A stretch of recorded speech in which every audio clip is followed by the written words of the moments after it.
অসমবাসী ৰাইজ আপোনালোক সকলোকে আন্তৰিক শুভেচ্ছা আৰু অভিনন্দন জনালো যিহেতু আজি বৰ্তমান উপস্থিত আছো আমাৰ মনদীপে ক'ব ক'ত উপস্থিত আছো আজি বৰ্তমান আজি নমস্কাৰ মোৰ নাম মনদীপ বৰুৱা আৰু আজি আমি আছো বালাজী মন্দিৰ গুৱাহাটী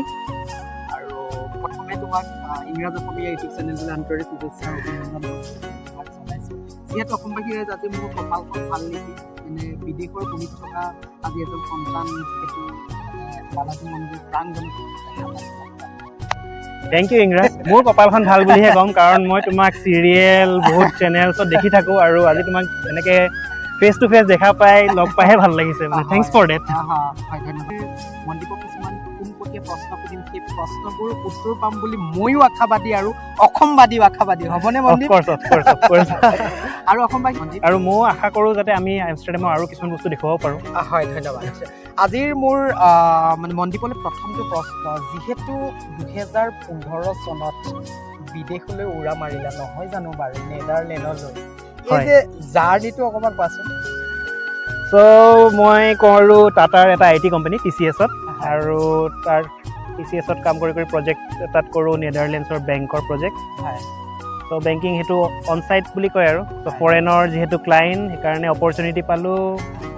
আৰু সেইটো মোৰ ফাৰ্ষ্ট ইণ্টাৰনেশ্যনেল ট্ৰিপ আছিল হয় চ' তেনেকৈ নেদাৰলেণ্ডছ পালোঁগৈ আৰু অসমীয়া সংখ্যাটো অকণমান নগণ্য যেন অনুভৱ এটা কৰোঁ তুমি কি ক'ব বিচাৰিবা ইয়াৰ বিষয়ে সেইটো আচলতে ভুল ধাৰণা এনেকৈ ক'ম মই যেতিয়া কৈছিলোঁ বাৰু হোৱাটছআপটো ৰিচেণ্টলি ক্ৰিয়েট হৈছিল এতিয়াতো হোৱাটছআপ আহি গ'ল বাৰু এতিয়া মানে বহুত দিনেই হ'ল এতিয়া মই যদি কওঁ আজিকালি গ্ৰুপছ বনে ন ইণ্ডিয়ানছ ইন নেদাৰলেণ্ডছ বুলি বাৰু এটা আছামিজ ইন নেদাৰলেণ্ডছ বুলি গ্ৰুপ আছে তাৰ উপৰিও আছামিজ ইন এমষ্টাৰডাম বুলি গ্ৰুপ আছে তাতো আকৌ 5টামান গ্ৰুপ আছে চ' ইমানেই সংখ্যা মানে মোৰ এতিয়া 5 কিলোমিটাৰ্ছ ৰেডিয়াছত অলমষ্ট 25 মান আছামিজ মই আৰু এটা প্ৰশ্ন আহিছোঁ তোমালৈ যিহেতু তুমি যেতিয়া অসমৰ পৰা এটা তেজপুৰৰ সন্তান গৈ সেই বিদেশৰ ভূমিত তুমি চাকৰি কৰি আছা আমাৰ বাবে এটা বৰ গৌৰৱৰ কথা এই যে আমষ্টাৰডাম যাবৰ কাৰণে আজিকালি মানুহবোৰে কেনেকুৱা সেই সুযোগটো গ্ৰহণ কৰিব পাৰে কিছুমানে ভাবিব পাৰে মই এনেকৈ গৈ কাম কৰিম ক'ৰবাত সেইটো বিষয়ে তুমি কি ক'ব বিচাৰিবা মই যেতিয়া গৈছিলোঁ আমষ্টাৰডাম সেইটো সময়ত সম্ভৱ চাগে মোৰ তেজপুৰ এৰিয়া বা বিশ্বনাথ চাৰিআলিৰ বহুত কম মানুহ গৈছিল বাট এতিয়াতো বহুতখিনি আছে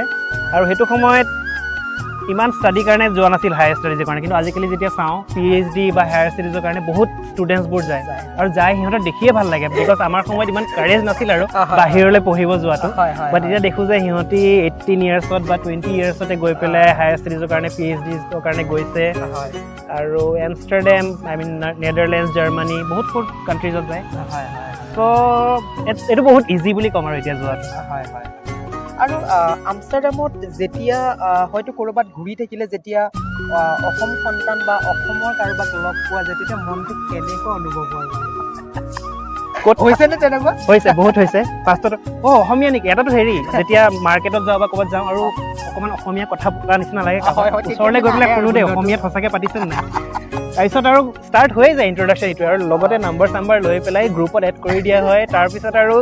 যদি মানে কোনোবা এটা উইকত লগ পাইছোঁ উইকেণ্ডত একদম আহি যোৱা গ্ৰুপত আৰু পাৰ্টি এটা মিটআপ এটা হয় আৰু তেনেকুৱা মানে ভাল লাগে বহুত ভাল লাগে আমি বিদেশত লগ পাওঁ আৰু যিহেতু মনদীপ মই যদি আৰু এটা প্ৰশ্ন সুধোঁ যে আমষ্টাৰডামক যদি তুমি বিদেশৰ বহুবোৰ কাণ্ট্ৰিৰ লগত যদি কম্পেয়াৰ কৰা যায় আমষ্টাৰডামত এনেকুৱা কি বস্তু আছে যিটো বিদেশত বেলেগবোৰ কাণ্ট্ৰিত নাথাকে আমষ্টাৰডামখন একচুৱেলি বহুত ক্লিন ডিচিপ্লিন আৰু মানুহবোৰ বহুত হেল্পফুল অফক'ৰ্ছ বেলেগ কাণ্ট্ৰিৰ মানুহবোৰো হেল্পফুল কিন্তু তাৰ মানুহবোৰ বহুত ডিচিপ্লিন আৰু মানে ৰুলছত চলে বুলি নকওঁ বাট বহুত বিশ্বাসত চলে দেশখন এইটোৱে সি যদি বহুত হেল্প কৰে ত' কেতিয়াবা এনেকৈ ভাবোঁ ন মা দেউতাহঁতে ভাবে ইমান দূৰত আছে ল'ৰাটো কেনেকৈ আছে কি আছে বাট একচুৱেলি নাই সেইটো একো টেনশ্যনে নাথাকে তাই পিপলৰ অলৱেজ হেল্প মনদীপ আৰু এটা প্ৰশ্ন আহিছে যিহেতু আজি তুমি এজন অসম সন্তান নহয় জানো বাৰু অসমৰ ডাঙৰ দীঘল হ'লা বিদেশলৈকে জাৰ্ণিটো তুমি ষ্টাৰ্ট কৰিলা কেতিয়াবা মনটো আমাৰো এনেকুৱা ফিল হয় যে অসমৰ পৰা সেই অসম সন্তানবোৰ আমি লাহে লাহে হেৰুৱাই আছোঁ নে সেই যে বিদেশলৈ উৰা মৰাৰ পিছত সেই যে অসমত আকৌ বিচাৰি নাপাম তেনেকুৱা এটা প্ৰশ্ন উদয় হয় আমাৰ মনত তুমি কি ক'ব বিচাৰিবা প্ৰশ্নটো ঠিকেই উদয় হৈছিল বুলি ক'ম যিহেতু মানে মই যোনটো সময়ত গৈছিলোঁ বা মোৰ আগত যোনবিলাক গৈছিলে সেইটো সময়ত ইণ্ডিয়াখন ইমান ডেভেলপ হোৱা নাছিলে বা it was under the way of developing but এতিয়া ইণ্ডিয়াখন বহুত ডেভেলপ হ'ল মানে এতিয়া এনেকুৱা বহুত মানুহ হয়তো যাব নিবিচাৰে বা ইণ্ডিয়াত ইমান অপৰচুনিটি আছে যোনখিনি ফৰেনতো আছে ত' এতিয়া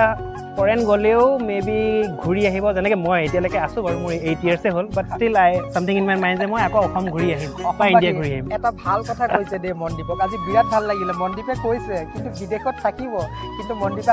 আকৌ অসমলৈ কি অসমৰ মৰম অসমৰ মাতৃভূমিলৈ মনদীপ আকৌ ঘূৰি আহিব বুলি কিমান ভাল লাগিছে India is full of opportunities Assamese সন্তান যেতিয়া বিদেশত এনেকৈ কিছুমান কাম কৰা যায় সঁচাকৈ মনটো বহুত প্ৰাউড ফিল লাগে হয় বাৰু ছ'চিয়েল এক্টিভিটি যিহেতু মই টাটাৰ কোম্পানীৰ লগত জড়িত সেইকাৰণে টাটাই বহুত ছ'চিয়েল এক্টিভিটি কৰি থাকে সেইকাৰণে এটা কৰা হয় আৰু হেল্প কৰি ভাল লাগে মানুহৰ কাৰণে কিবা এটা কৰি ভাল লাগে like create and share happiness মোৰ কাৰণে নিজৰ কাৰণেতো কৰোঁ বাৰু কিন্তু যেতিয়া মই বেলেগৰ কাৰণে কিবা এটা কৰি ভাল লাগে সেইটো বেছি হেপিনেছ পাওঁ মনদীপ এইখিনি আৰু এটা প্ৰশ্ন আছে কেতিয়াবা মানে দেখা পাওঁ মনদীপৰ লগত যেতিয়া কেতিয়াবা হোৱাটছআপ বা নিজৰ চাওঁ মনদীপে এই ৰাতিপুৱাৰে কিবা আমষ্টাৰডামৰ এনেকুৱা জেগা কিছুমানত মনদীপে দৌৰি থাকে এক্সেক্টলি কি কৰি থাকে কিছুমান গ্ৰুপ লৈ মানে আই এম শ্বক মানে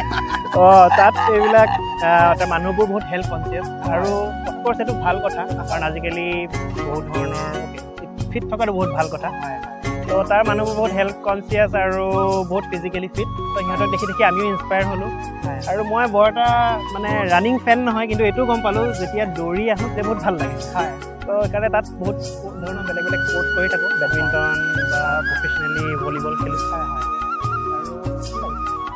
আৰু এটা প্ৰশ্ন সুধিছোঁ যিটো মই আকৌ সেই প্ৰশ্নটোলৈকে মই ঘূৰি আহিছোঁ আমষ্টাৰডামত এনেকুৱা যি কি ইউনিক বস্তু আছে যিটো বেলেগ জেগাত নাই ইউনিক বস্তু ক'বলৈ গ'লে তাৰ প্ৰডাকশ্যন লাইক চীজ বহুত ফেমাছ আৰু যোনটো খায় চীজ আমি তাত আৰু এটা কথা পিছত দেই এইটো চীজ বুলি যোনটো ক'লা আমি তাত অসমীয়া যোনটো আমষ্টাৰডামত থাকোঁ আমষ্টাৰডামত বাৰু কিন্তু এনেকেই কথা কোৱা আকৌ সেইটো এটা বেলেগেই মজা বেলেগ এটা মজা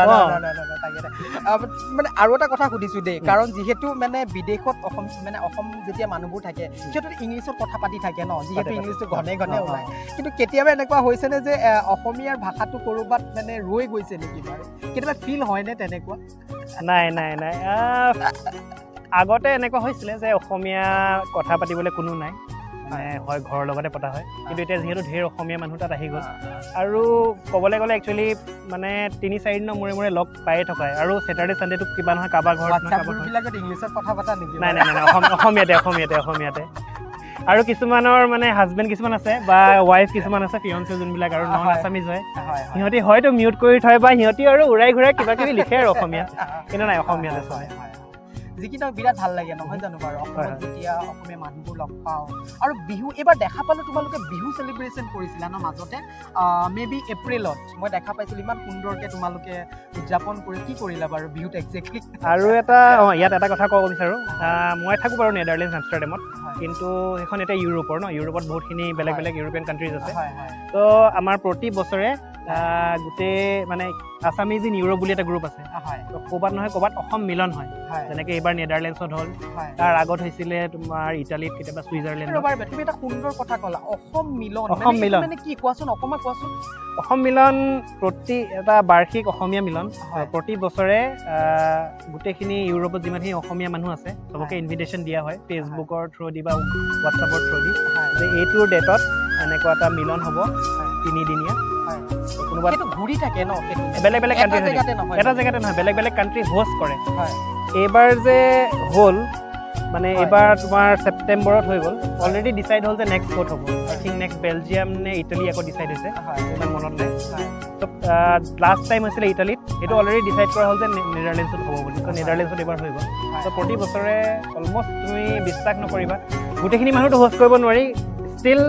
150-200 অসমীয়া মানুহ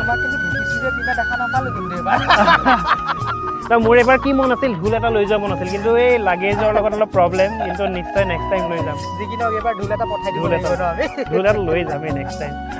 যিকিনক আৰু কিন্তু তুমি বিহুৰ কথা সুধিছিলা হয় আমাৰ অসমত বাৰু আমি বিহু পাতোঁ কিন্তু মই এইটো চেলেঞ্জ ধৰি ক'ম যে অসমীয়া যোনবিলাক তাত আছোঁ আমি তাতো আমি বিহু পাতোঁ পিঠা চিঠা বনাই পেলাই ধুনীয়াকৈ মেজি ডাঙৰকৈ জ্বলাব নোৱাৰিলেও জুইকুৰা জ্বলাই পেলাই আমি কৰোঁৱেই ভাল লাগে আৰু পৰিক্ৰমা কি ভাবিছা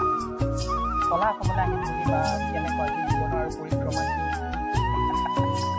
নে সেই মনদ্বীপক অকল মানে আমষ্টাৰডামত দেখা পাই থাকিম নে কেতিয়াবা দেখা পাম যে ভাৰততো আহি অসমৰ কিবা এটা হৈছে মানে